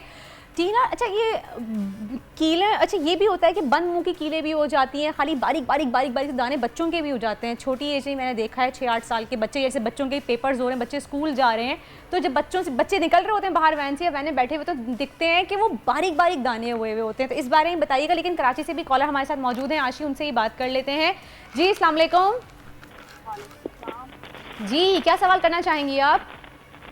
मेरा ये सवाल है कि मुझे एक्ने होती है, उसके बाद ना डार्क स्पॉट हो जाते हैं, और जो है ना जी स्पॉट है ना खुले हुए स्किन की। अच्छा, मेरी एक्नी स्किन भी बहुत है। अच्छा, आपकी स्किन एक्नी भी बहुत है, और आपकी स्किन पे जब एक्नी होती है उसके बाद डार्क स्पॉट्स हो जाते हैं, आप उस एक्नी को वो कर लेती हैं, फाड़ लेती हैं? नहीं नहीं, मैं हाथ भी नहीं लगाती, पक्की कुछ बात भी नहीं करती, उससे भी हो जाते हैं। अच्छा, चलें जी, पूछते हैं टीना से इसका जवाब। जी Tina, thank you so much for calling dear. Make sure करें कि आप अपने जो प्रोडक्ट है, जो ब्लेंडर्स हैं, ब्रशेस है, उसको साफ रखें, और आप किसी और की एक्नी की जो सबसे ज़्यादा रीज़न, अगर आप कह रही हैं कि इनको एक्नी है तो डैट मीन्स इनकी ऑयली स्किन होगी, वेदर पूरी ऑयली होगी या टी जोन जो होगा वो ऑयली होगा। तो इसमें इनको बहुत ज़्यादा, जो नॉर्मल लोगों को, जैसे मेरी ड्राई स्किन है तो थैंक्स गॉड मुझे बहुत कम एक्नी होते, तो मैं थोड़ा सा ब्रशेस कभी डर्टी भी यूज़ कर लेती हूँ, लाइक वीकली नहीं तो, लेकिन इनको बहुत ज़्यादा अपना ख्याल करना पड़ेगा। अच्छा, जब हाइजीन की बात आती है तो सिर्फ ब्रशेज ही नहीं, स्पॉन्जेस ही नहीं, इनफैक्ट अपनी टॉवल का भी आपको बहुत ख्याल रखना चाहिए। बाज़ दफ़ा ऐसा भी देखा जाता है कि टॉवल घर में इधर पड़ी हुई है, उधर पड़ी हुई है, और चीज़ से आया, आपने मुंह धो लिया, या मुंह धोने के बाद आपने उसको ड्राई कर लिया तो फिर पिंपल हो जाते हैं आपके। तो हाइजीन का भी ख्याल रखें, या तो फिर अगर आपकी इतनी ज़्यादा स्किन पे पिंपल्स हैं तो आई गेस टिश्यू पेपर का भी इस्तेमाल करें, ज़्यादा बेहतर है। One thing I want to say, because कुछ लोगों की आदत होती है बाद में जैसे चेहरे पे हाथ लगाते हैं, बार-बार तो चेहरे पे दैट हाथ कैन बी द रीज़न कि वो हो के। और दूसरा ये कि आप कोई ऐसी चीज़ यूज़ करें जैसे जिसमें एलोवेरा हो, राइट, और नेचुरल एलोवेरा भी आप यूज़ कर सकते हैं, एलोवेरा, और द क्रीम जो कह रही हो कि दिस इज एलोवेरा 99%, अब वो यूज़ करें, it's very good for the acne. और भी अच्छी अच्छी मार्केट में है, लेकिन उसको आप रात के वक्त यूज़ करें before going to the bed, because वो इतना स्वेट नहीं करेंगे, आप दिन में लगाएंगे स्वेट हो जाएगा, क्रीम का असर नहीं होगा। Then you said कि सही। एक और कॉलर मौजूद है हमारे साथ सरगोदा से, सदफ जी। अस्सलाम वालेकुम सदफ। वालेकुम सलाम। जी सदफ, कैसी है मेरी बहन और क्या सवाल करना चाहेंगी? मैं कह रही हूँ मेरे ना चेहरे पे बहुत ज्यादा छाई और ना दाने बने हुए हैं, पिंपल्स, और मैं एलर्जी हो रही है बहुत ज्यादा चेहरे पे। एलर्जी किस टाइप की एलर्जी हो रही है? दाने हो रहे हैं ऐसे या इचिंग हो रही है, रेडनेस हो रही है, क्या हो रहा है? सदफ, रेडनेस हो रही है आपके फेस पे या खारिश हो रही है? खारिश हो रही है, ऐसे खारिश हो रही है। चलें, बहुत बहुत शुक्रिया सदफ। तो जी टीना, क्या कहेंगी इनके बारे में? ड्राई बिहेव कर रही है, सही, क्योंकि समटाइम्स ये होता है कि आपके अंदर पानी की कमी होती है, तो जिसकी वजह से या आपको कोई डिप्रेशन है या कोई प्रॉब्लम है आपको, या रात को जाग रहे हैं, तो ये जो इचिंग हो रही है, itching is one of the reason for the dry skin. ये तो इनको जो प्रोडक्ट जो ये यूज़ कर रही हैं आप उनको प्लीज़ देख लें एक दफ़ा कि वो ड्राई स्किन वाले हैं कि नहीं। और मैं ये नहीं कह रही कि 12 मंथ आप ये यूज़ करें, फिलहाल आपकी जो सिर्फ गर्मियों में ड्राई स्किन आपकी स्किन बिहेव कर रही है, तो try to use a product वो जो ड्राई स्किन की है। अच्छा टीना, एक और मसला भी होता है कि इस गर्मियों में स्पेशली हमारी जब स्किन ऑयली होती, स्वेटिंग होती है, तो हमें स्किन पे ना इचिंग भी शुरू हो जाती है और रैशेस भी होते हैं। लेकिन मैं इसका जवाब लूँगी, लेकिन एक और कॉलर हमारे साथ मौजूद हैं, उनसे ही बात कर लेते हैं। मिसेस शराफत है हमारे साथ। जी अस्सलाम वालेकुम, मिसेस शराफत लाहौर से बात कर रही हैं, क्या सवाल करना चाहेंगी? जी जी अस्सलाम वालेकुम। वालेकुम अस्सलाम, कैसी हैं आप? जी अल्हम्दुलिल्लाह जी। अच्छा मैम, मेरी एक बेटी है 4 इयर्स की, 4 साल की। तो जी। उसके ना बाल बहुत लाइट है, स्पेशली फ्रंट से। अच्छा। पीछे से ठीक है। तो मैं ये जानना चाह रही हूँ, कोई ऐसे ही आप कोई टिप मुझे बताएं, कोई ऐसा ऑयल बताएं, कोई तरीका बताएं जिससे मैं उसकी मसाज करूँ, उसके बालों की ग्रोथ अच्छी हो जाए। चलें जी, बिल्कुल बताते हैं आपको। Thank you so much for calling by the way Mrs शराफत जी। अच्छा, बालों के लिए तो मैं एक चीज़ बता दूं कि जैसे हेयर कट जो होता है वो that's a very big solution for hair falling, for dryness, लेकिन हम लोग हेयर कट लेते नहीं हैं टाइमली। मंथ में अगर इनके बच्ची के बाल थिन हो रहे हैं, जो कह रही हैं 4 साल की ये बच्ची है, या तो हेयर कट फिर भी इट्स वेरी गुड रिकमेंडेड, क्योंकि इससे कोई नुकसान उनको नहीं होगा। और दूसरा ये कि वही जो बेबी प्रोडक्ट है उसका मसाज करे। मसाज एक्चुअली ऑयल से डिपेंड नहीं करता, आपकी सर्कुलेशन पे डिपेंड करता है। तो शी नीड्स टू लर्न के सर्कुलेशन कैसे करनी, जो प्रॉपर सर्कुलेशन के साथ आप जो है उनका अच्छे से मसाज करें बच्ची का। थैंक यू सो मच इना, बहुत बहुत शुक्रिया, आपने हमें इतना टाइम दिया, अपना कीमती वक्त दिया और हमें इतनी सारी इन्फॉर्मेशन दी, जो हमारे सवालों के जवाब थे वो दिया आपने। और अगर कहते हैं कि बच्चों के सर पे जब बाल छोटे हो, तो बच्चे जब छोटे होते हैं उनके सर पे बाल कम हो तो बच्चों को गंजा करें, और टाट होता है ना उसको जला के सरसों के तेल में अच्छे से मिक्स करके बच्चों का अच्छे से मसाज करें, तो कहते हैं कि बाल जल्दी आ जाते हैं। और उल्टा उस तरह फिरवाएं, ये सब खैर टोटके हैं, हमारी नानी दादियाँ बताती थी, तो सोचा शेयर कर लूँ आपके साथ। खैर, तो आप ये ट्राई कीजिएगा, और अगर हमारे पास कोई मजीद स्किन स्पेशलिस्ट आते हैं, डर्मेटोलॉजिस्ट आते हैं, तो उनसे भी आपकी बात करवाएंगे जनाब। मजीद वक्त में बात करेंगे आगे बहुत सी चीज़ों पे, लेकिन इस वक्त हुआ है एक ब्रेक का, कहीं जाइएगा नहीं, देखते रहिए दुनिया बोल है।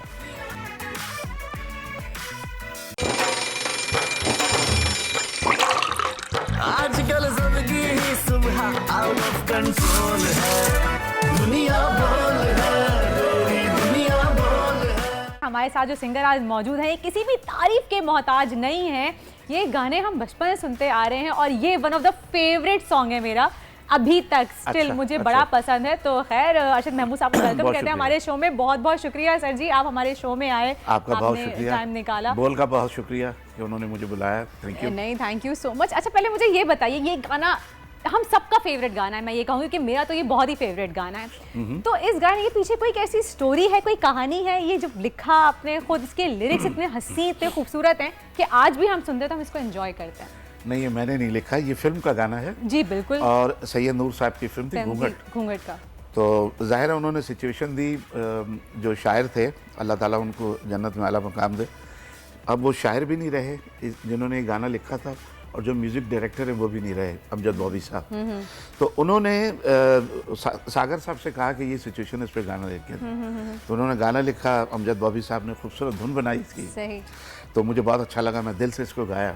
कोई याद इसके साथ कोई जुड़ी हुई है, कोई ऐसा किस्सा कुछ इसके साथ जो आपको एक हमेशा याद रहे जब ये गाना गाया? बिल्कुल, आप सही कह रही हैं, लेकिन मैं एक प्लेबैक सिंगर हूँ, मुझे जो सिचुएशन डायरेक्टर मुझे देगा कि ये सिचुएशन है, इस सिचुएशन पे गाना गाना है, तो मैं अपनी फीलिंग उस पर नहीं डाल सकता। अच्छा, आप वही करते जी।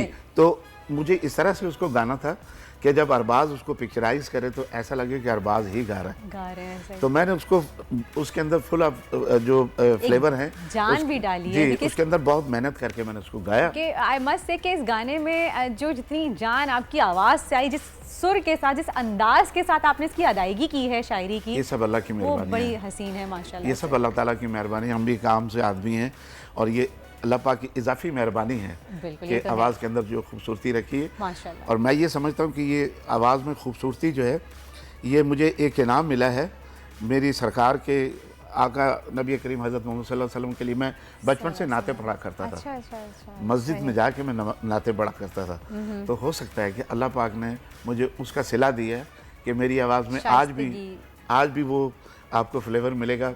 आज भी फंक्शन में मेरी कोशिश होती है कि मैं लाइव जो है परफॉर्म करूं। अच्छा, आपका ताल्लुक वैसे तो आप बिलोंग करते हैं पंजाबी फैमिली से, लेकिन आपकी उर्दू में भी इतनी क्लैरिटी है, आप सराइकी में भी गाने गाते हैं, आप पंजाबी में भी गाते हैं, तो किस तरह से अपनी प्रैक्टिस करते हैं आप इस तरह से क्लैरिटी की? क्योंकि उजल की जो पंजाब से होते हैं उनकी उर्दू बहुत कम क्लियर होती है, और गानों में वो कहीं ना कहीं दिखाई देती है, झलक जाती है। मेरे वालिदैन का ताल्लुक जो है वो गुजरात से, मेरा ननियाल, ददियाल, ससुराल सब गुजरात में है। अच्छा, ससुराल भी गुजरात का है? जी, ससुराल भी गुजरात का है, और मेरा ताल्लुक जो है वो रोड़ी से है। अच्छा, डिस्ट्रिक्ट सखर से? जी, मैं सिंधी अराई हूँ। अच्छा।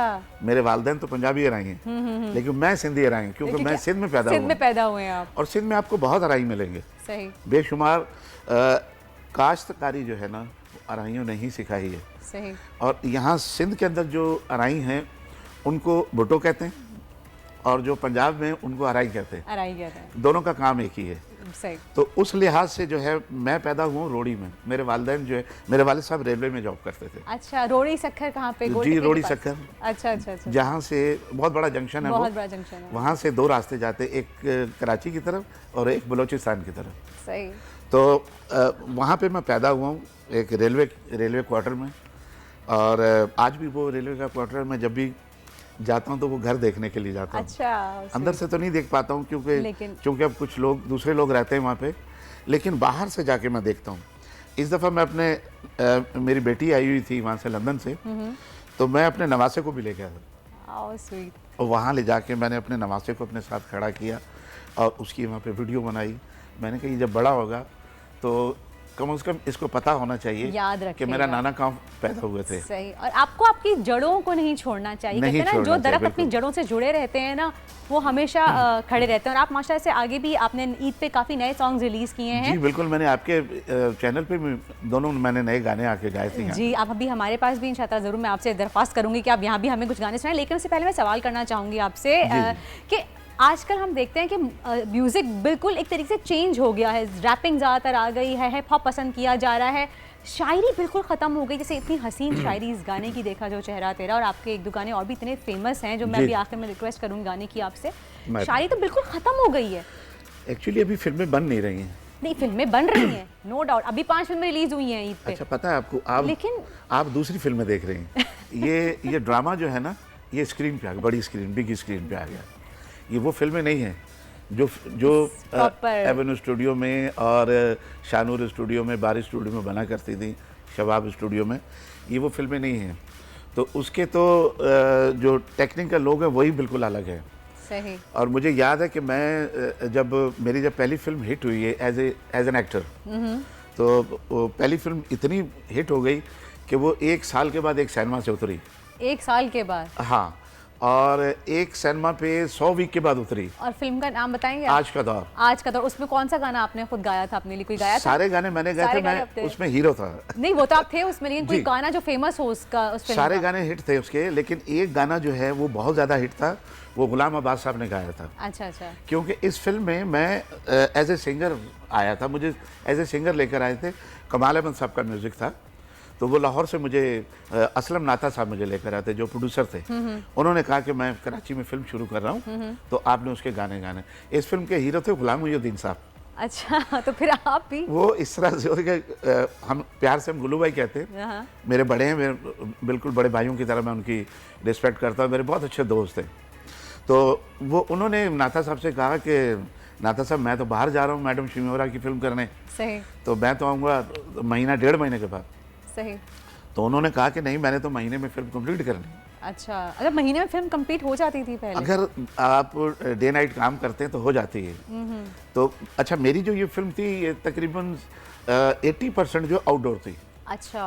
आउटडोर काम बड़ा मुश्किल होता है। हाँ, बहुत ज़्यादा, क्योंकि लोग इतने इकट्ठे हो जाते हैं और उसमें फिर अब लंबे लंबे डायलॉग थे मेरे। अब उन डायलॉग्स को याद करना, मैं एक सिंगर आदमी और सिंगर को सिंगर को एक्टर बनाते हैं डायलॉग्स याद करने के लिए, स्क्रिप्ट पकड़ा दी, फिर एक्सप्रेशंस भी देना साथ साथ उसके। जी, फर्स्ट हाफ जो है वो कॉमेडी थी और सेकंड हाफ वो टोटल ट्रेजेडी थी। तो कभी सोचा था लाइफ में कि मैं एक्टर भी बनूंगा या खाली सिंगिंग का सोचा था?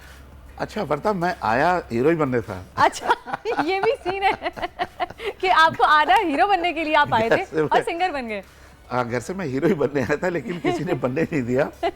मैं पाकिस्तान टेलीविजन से मेरा स्टार्ट है, तो कोई अंदर ही नहीं जाने देता था। अच्छा। तो बाहर बैठ के इंतज़ार करता था। तो मेरे सामने जावेद शेख साहब और बैरोज भाई, ये सब लोग मेरे सामने जाते थे अंदर। जावेद शेख साहब ने बहुत देर पीटीवी के बाहर खड़े रह के कोशिश की आने की। अच्छा, मुझे नहीं मालूम। मैंने जब भी उनको देखा तो बोस्की का सूट पहना हुआ और 3 कैसल का सिगरेट हाथ में। अच्छा। और रोजाना नई गाड़ी पे वो एंटर होते थे। रोजाना एक नई गाड़ी में एंटर होते थे जब वो रिहर्सल पे आते थे। अच्छा, रिहर्सल्स पे आते होंगे। और निहायत ही नफीस इंसान है, जितने अच्छे आर्टिस्ट हैं ना, इतने ही नफीस इंसान है। मैंने उनके साथ काम किया है। उन्होंने मुझे अपने एक प्रोग्राम के लिए बुक किया, लाहौर बुलवाया मुझे, और इतनी उन्होंने रिस्पेक्ट दी कि मैं उस दिन से उनका गर्वी था। आज भी शेख साहब साथ मैंने इतना काम किया है, इस तरह से हमारे शोज पे आते रहे, बहुत काम किया उनके साथ, लेकिन इज ए वंडरफुल पर्सनालिटी। बहरो साहब के साथ काम किया है, शेख साहब के साथ काम किया, इनसे हमेशा हमें कुछ ना कुछ सीखने को ही मिलता है। और मैं तो बहुत कुछ सीखती हूँ, मेरा होता है कि 2-3 मिनट में बैठ जाएं साथ, तो आप कुछ ना कुछ सीख के ही उठेंगे अपने सीनियर से। और लेकिन मैं भी आपसे रिक्वेस्ट करूंगी, जो नए गाने आपने आज के रिलीज हुए हैं आपकी, तो वो थोड़ा सा कुछ गुनगुना के सुना दें, थोड़ा सा माहौल बन जाए। आप आए में तो आपसे गाने ना गवाएं, ऐसा कैसे हो सकता है? बातें चलती रहेंगी। बिल्कुल। एक हाथ पंजाबी का भी जो है ना गाना भी उस पे है अपना YouTube पे 4 वीडियोस अभी जो है ना रिलीज हुए। अच्छा अच्छा, नए, एक गुनगुना के सुना मैं सुना देता हूँ। उसमें एक है, हो एक तू से सहारा तू ही छड़ गयो यारा, केड़ी गलती सी मेरी दस जांदों दिलदारा, होए असी ना कीता प्यार तैथों भुलाया नहीं जाना, ना छड़ के जावीं दिलदारा दिल लाया नहीं जाना, ना छड़ के जावीं दिलदारा दिल लाया नहीं जाना, लाया नहीं जाना। क्या बात है। अच्छा, वैसे पंजाबी गानों में अलग ही अट्रैक्शन होती है। ऐसा ही है। क्यों, वजह क्या है? आप तो हर जबान में माशाल्लाह गाते हैं, तो मैं इसलिए सवाल कर रही हूँ आपसे ये। नहीं बिल्कुल, वैसे तो सिंधी में भी ऐसा ही है। अगर कोई सिंधी गाना मैं गाऊंगा तो जो मेरे स्टाइल का, मैं अपने स्टाइल का ही गाता हूँ। और लोग कहते हैं कि मैं ज़्यादा रोमांटिक गाता हूँ, लेकिन ऐसा नहीं है, मैं रोमांटिक के अलावा भी गाता हूँ। और हल्ला गुल्ला जो मतलब जैसी सिचुएशन होती है फिल्म में गाने की, मैं वही गाता हूँ। अच्छा। और हर तरह के मैं गाने गाता हूँ। और पाकिस्तान में अल्हम्दुलिल्लाह जितने हीरो हैं उन सब पे मेरे गाने आ चुके हैं, मेरी आवाज़ आ चुकी है, सब पे ही अच्छी लगती है। लेकिन सबसे ज़्यादा जो सूट की है वो एक नंबर 1 पे अरबाज खान, नंबर 2 शान, और नंबर 3 मोमर राना।